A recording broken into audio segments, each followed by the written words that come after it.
Hello dear students, so now today we would move ahead in this first chapter of class 9 science, that is matter in our surrounding.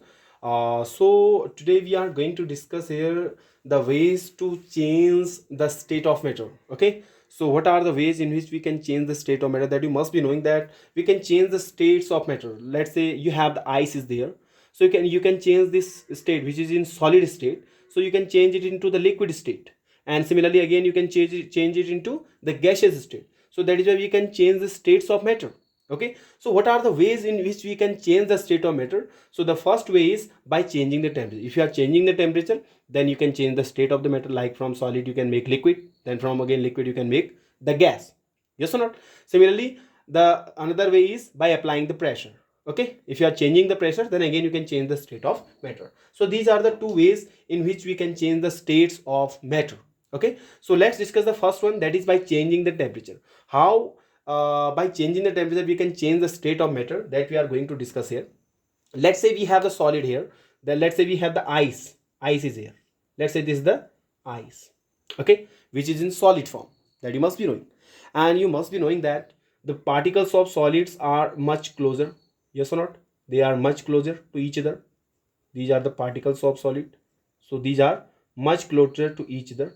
Say they do not have much space to vibrate, or they do not have much space to move here, because the particles are very close to each other. In case of the ice, in case of the solid state, the particles are very close to each other, so they do not have much space to move here and there. Yes or not? Yes.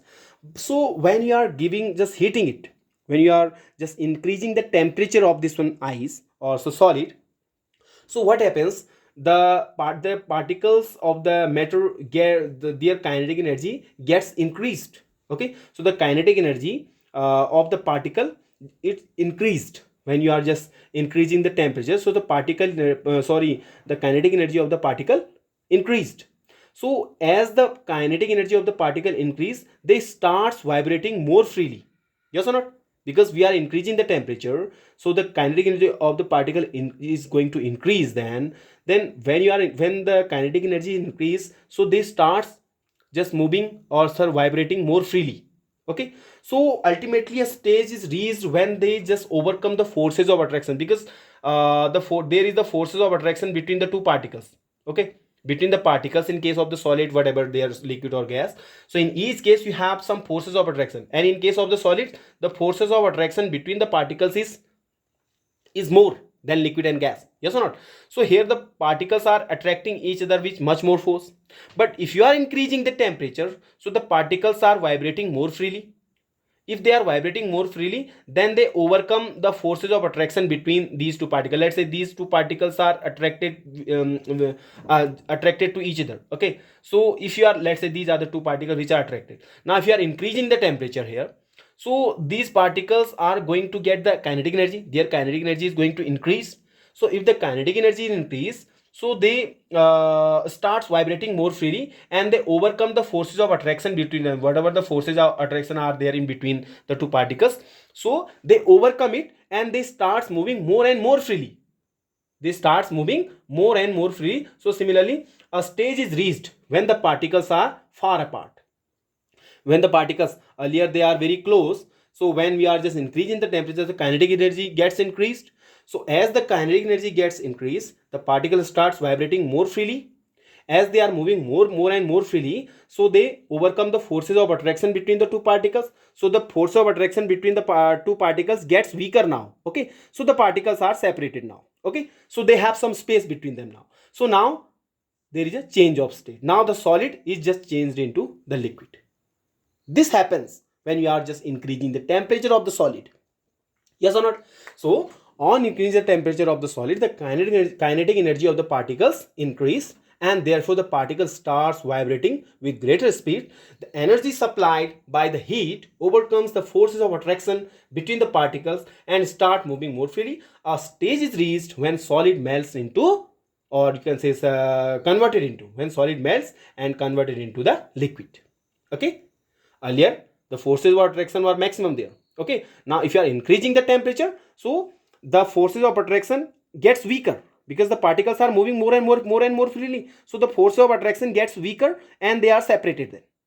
So as they are separated, so you are changing the state. The state is changed now. Earlier it is solid, now it has become the liquid. Okay, so this is basically, as you are increasing the temperature, kinetic energy gets increased.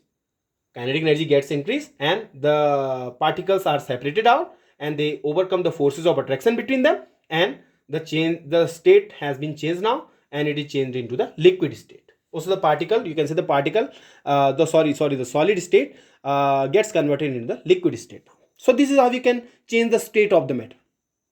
Okay, so let me tell you one more thing. The minimum temperature at which, so if you just keep on increasing the temperature, keep on increasing, the particle starts vibrating. Ultimately a stage is reached when the particles are separated out and it has been changed into another state. Now that is, the solid has been changed to the liquid. So the temperature at which the solid has become the liquid, the minimum temperature at which the solid has become the liquid, so that minimum temperature is known as the melting point.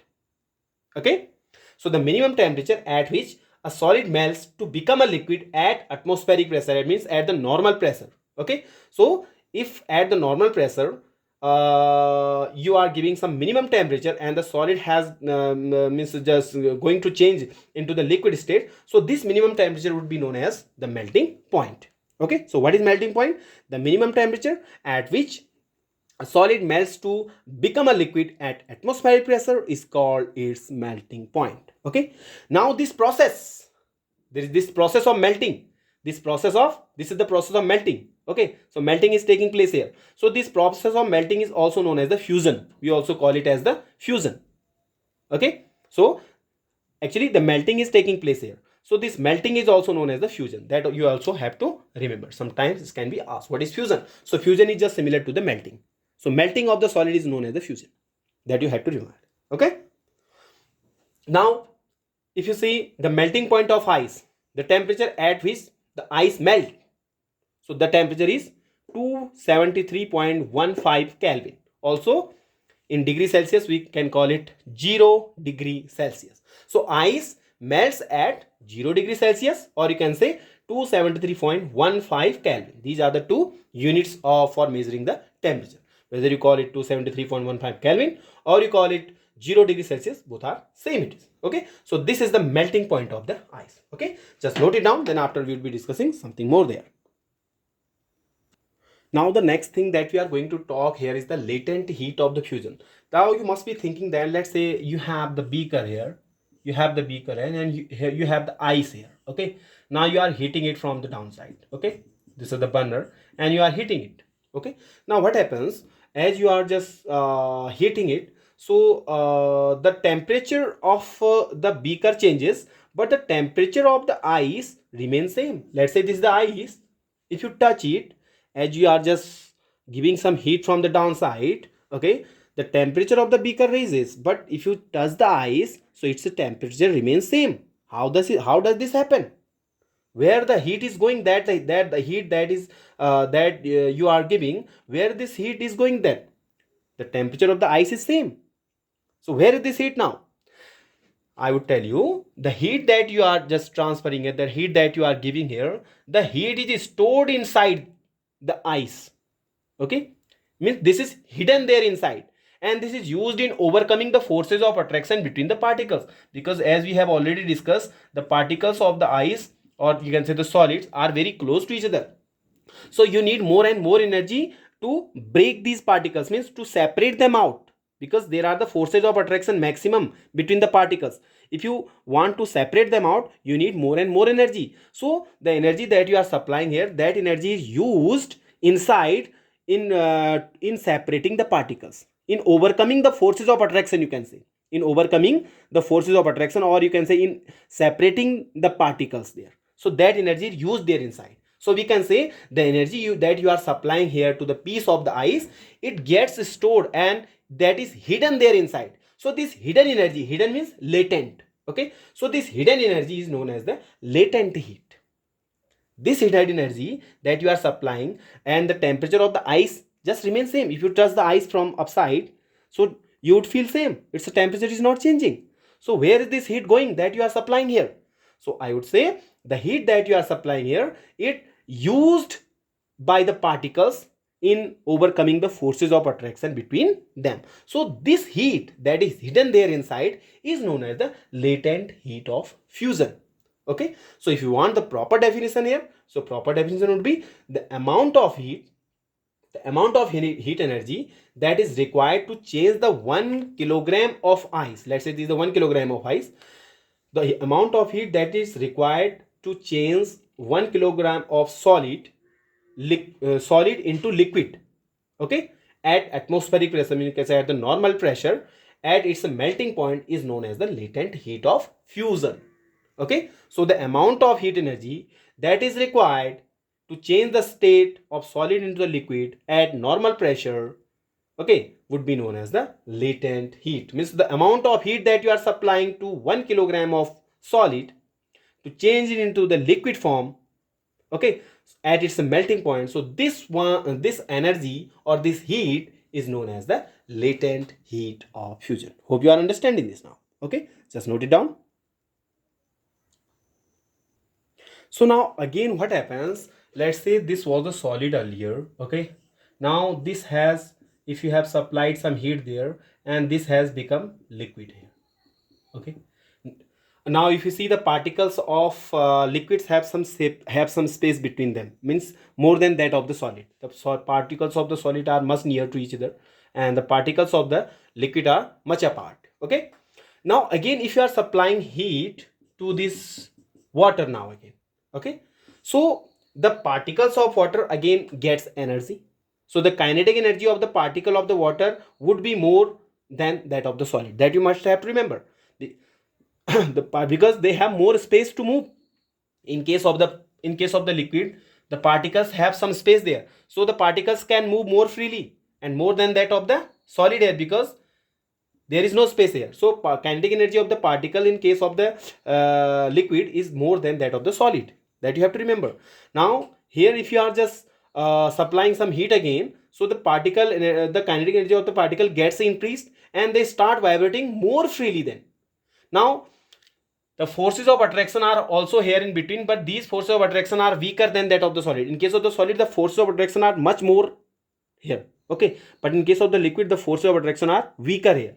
Now if you are supplying a small amount of heat there, again you are supplying heat there, so the particle starts moving more freely, and a stage reached when the kinetic energy of the particle just overcome the forces of attraction between the particles, and the particles are now separated out.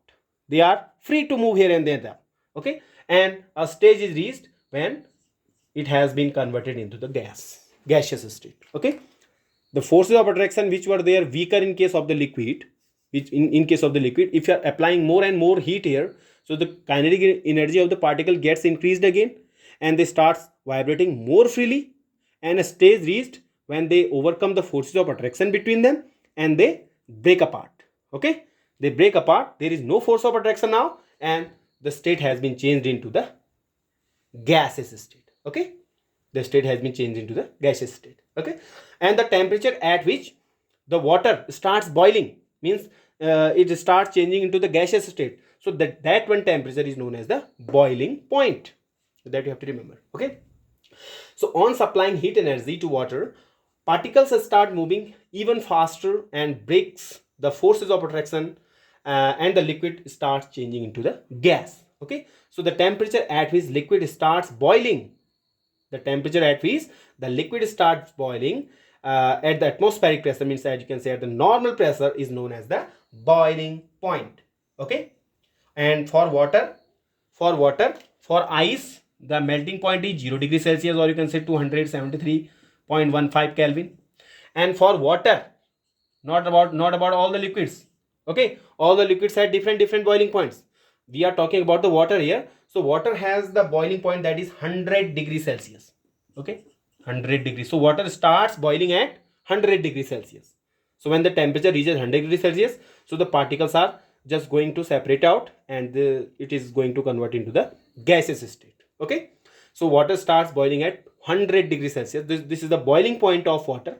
And if you want to change it into Kelvin, so what you would do, you would add there 273, and it would be 373 Kelvin, okay. If you are changing degrees Celsius into Kelvin, you would add there 273, Okay, so you can say 373 Kelvin is the boiling point of water, or 100 degrees Celsius, whatever. Okay, that you have to remember. Please note it down.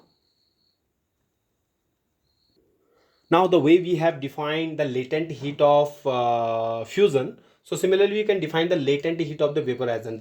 As we have discussed, the water start vaporizing at the temperature of 100 degrees Celsius. When the temperature reaches 100 degrees Celsius, so the water starts vaporizing, means it starts changing into the gaseous state. Yes or not? So what is you can say, if I ask you what is the latent heat of the vaporization, so it is the amount of heat that is required. Okay, it is the, we have already discussed about the latent heat. Latent heat means this is the heat. If you are just supplying some heat here, so the temperature remains same.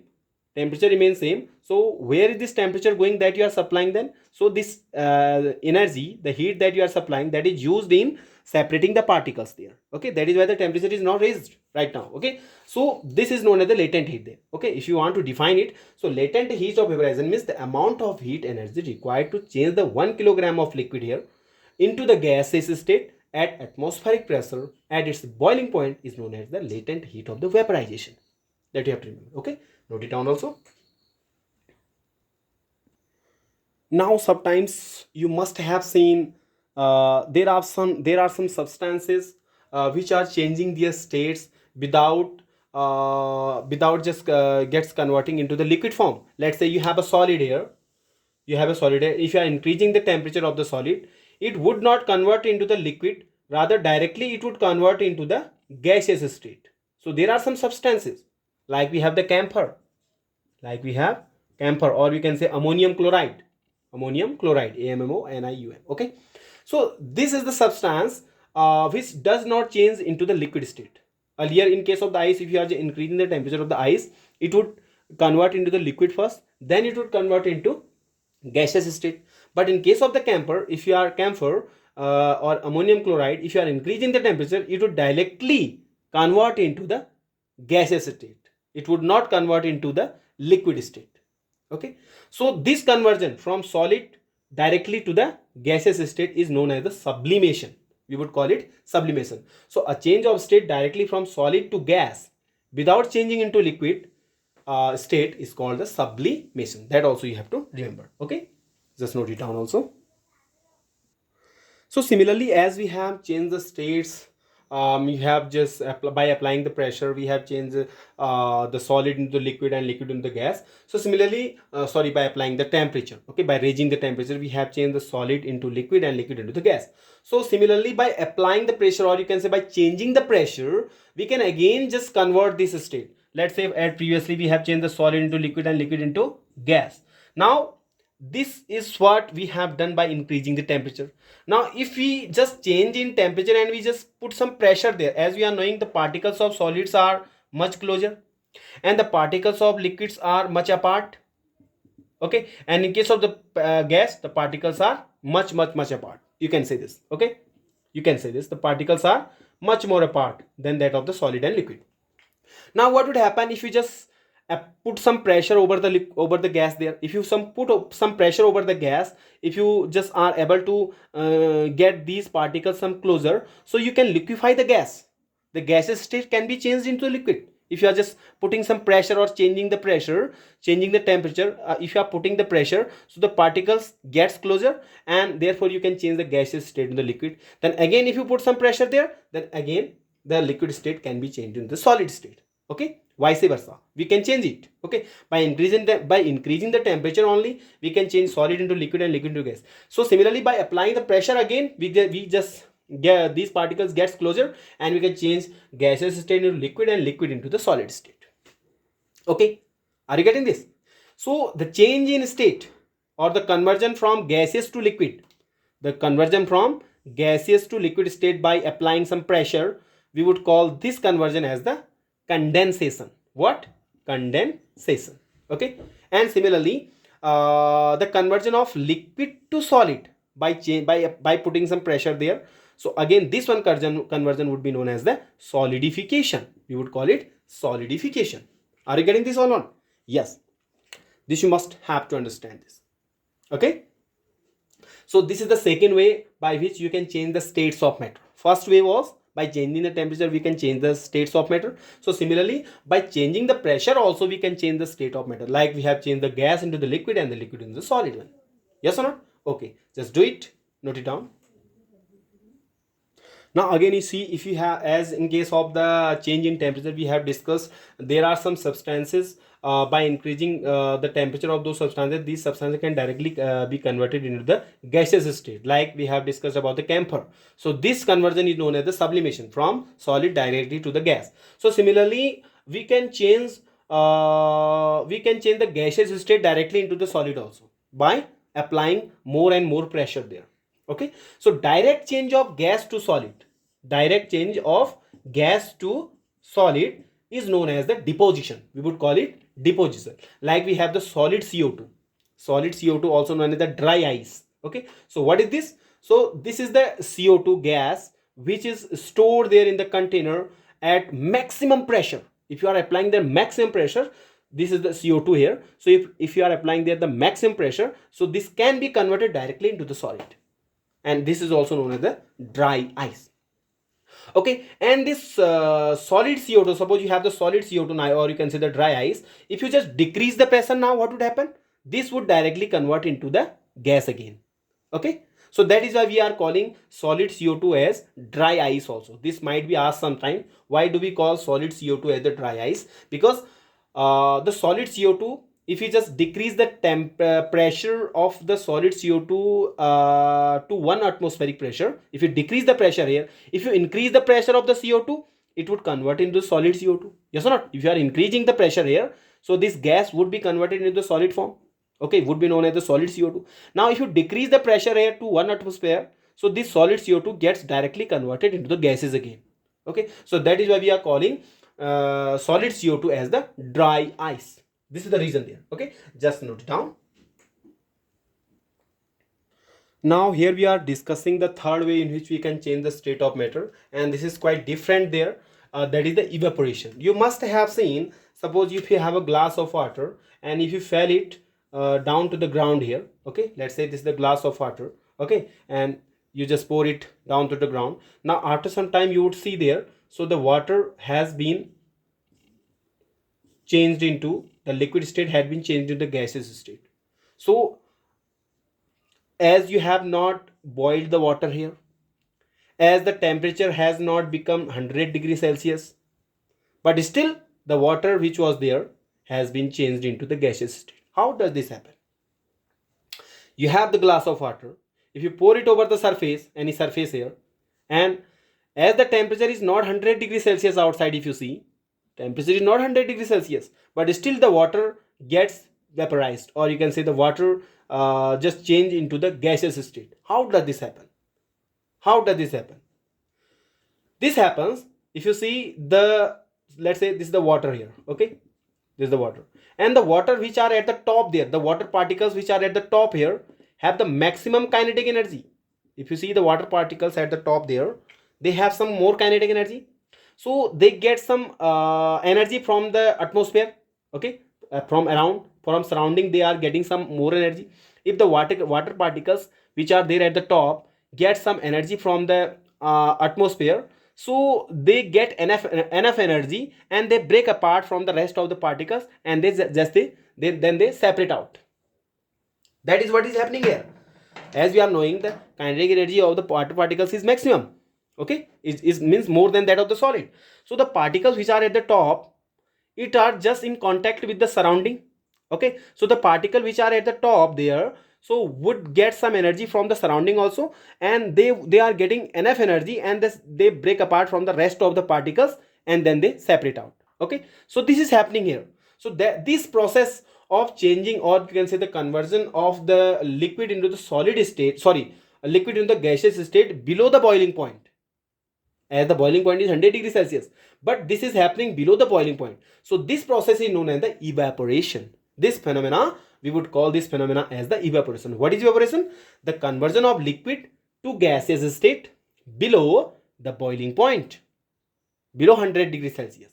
The temperature, if you see in your atmosphere right now, it is means maximum it reaches up to 40 degrees Celsius, but still it is getting converted into the means gaseous state. Okay, so this process of conversion from the liquid to gaseous state below the boiling point is known as the evaporation. Okay, so we can see when we have the wet clothes there, so wet clothes dried up when you just put it there outside and hang there. Okay, so after some time you would see the water has been evaporated there. Okay, because the water molecules which are there with your clothes, so they are getting energy from the surrounding, they are getting energy from the surrounding and just converting into the gaseous state.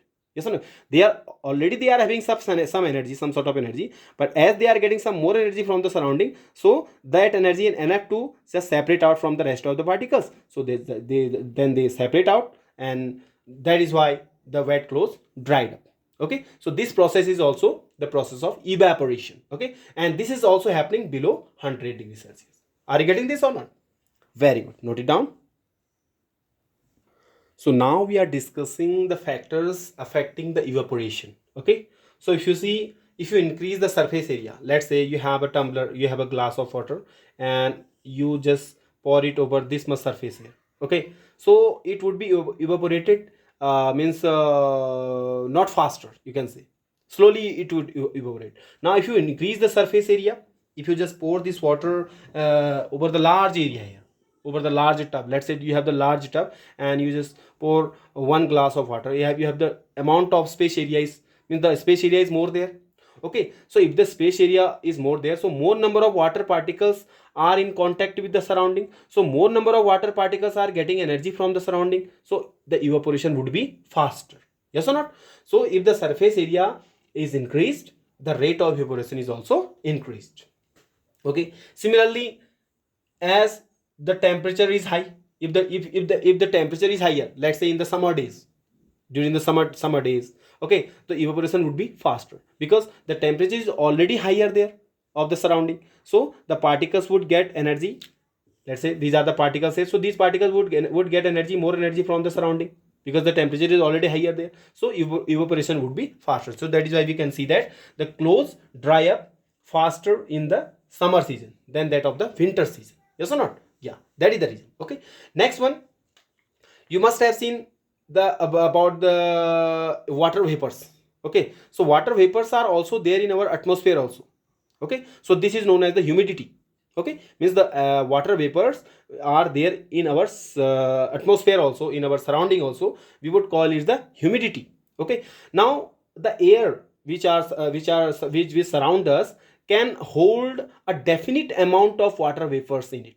Okay, not more than that. Okay, the air which is there in our surrounding can hold a definite amount of water vapor in our surrounding. Now if the water vapors in our atmosphere are already higher, so it will not take some other water vapors also, so that is why the evaporation would be slow in that one case. Let's say you have the plate here and you have the water here, you pour some water there and the humidity is already higher, there are already many water vapors in the surrounding there, and as we have, means humidity is higher, you can say humidity is higher, means more number of water vapors are there in the air.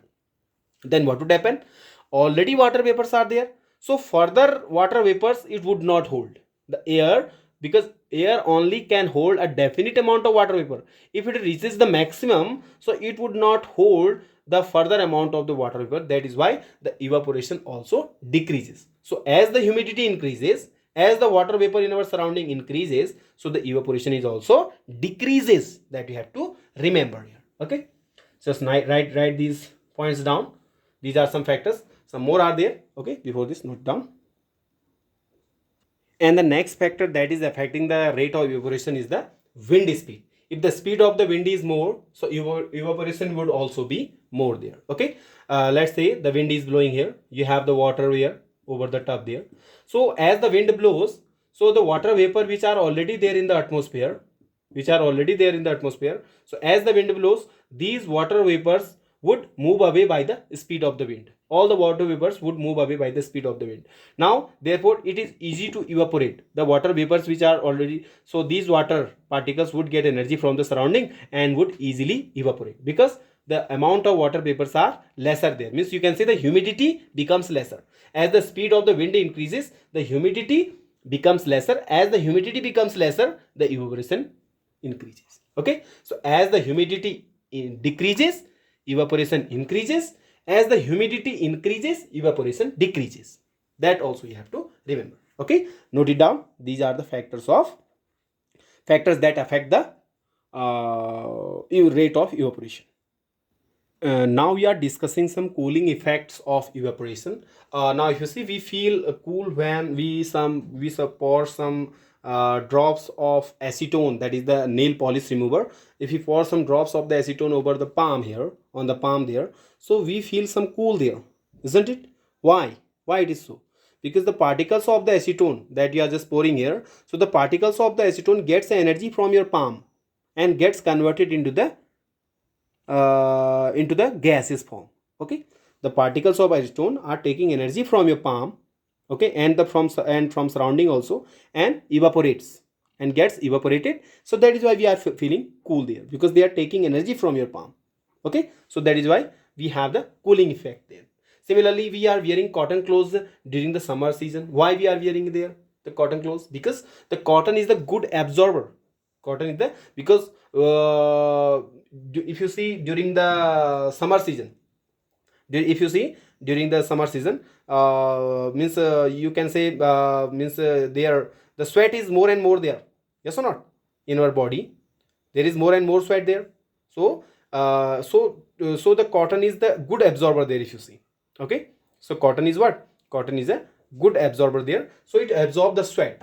Okay, if your body is sweating, okay, so it would absorb the sweat there, and just you can say this expose, then it expose it to the atmosphere there. Okay, let's say you are wearing the cotton clothes, and it what would happen, it is absorbing the sweat there, okay, and exposing the sweat, the water droplets there with the atmosphere, and this is taking energy from the atmosphere and from your body, and just gets evaporated. Okay, easily evaporated. Okay, so that is why we are feeling some cool also there. Okay, so this is the reason that we are wearing the cotton clothes during the summer season also, because cotton, being a good absorber, helps in absorbing the sweat and exposing it to the atmosphere for easy evaporation. Okay, just note these two examples there.